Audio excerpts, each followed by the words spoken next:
โอ้ยายไม่ยังอยู่วะนี่ข่อยก็สูนเนี่ยข่อยบอกเจ้าจักเทื่อแล้วนี่ข่อยว่าแล้วมันจะเดือดร้อนข่อยว่าแล้วนี่ยังอีกบ่เจ้าไปข้ามรถให้มันให้หยังฮะเมียเก่าเจ้านี่เมียเก่าเจ้าข่อยบอกแล้วมันบอกว่าอย่าให้ไปข้ามรถให้เขาข่อยบอกเจ้าเลยมันบอกมันบอกใจเขาสั่งไปมาหาเจ้านี่ผู้ค้ำประกันนี่สั่งว่าเท่เจ้านี่ก็เกินไปแต่เฮ้ยพ่อใหญ่ข่อยว่าแล้วตอนนี้มันหนีไปเมืองนอกจะใช้จังไหน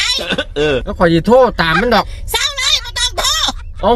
เป็นยังคือบ่ให้โทษเดี๋ยวนี้เดี๋ยวข่อยจะจ่ายแทนมันอีกต่อไปนี้เจ้าห้ามติดต่อกับมันบ่ต้องไปยุ่งเกี่ยวกันมันเหลืออยู่นี่3,000 กว่าบาทข่อยจะเป็นคนจ่ายมันเองเจ้าสิใจเข้าหรือเขาดีๆเขาเข้าหรือเขาดีเขามันก็เสียเปรียบเขาตัวใหญ่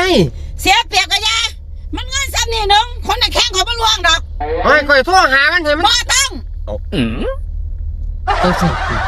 บ่ต้องข่อยจะจัดการเองข่อยจะเป็นคนจ่ายเอง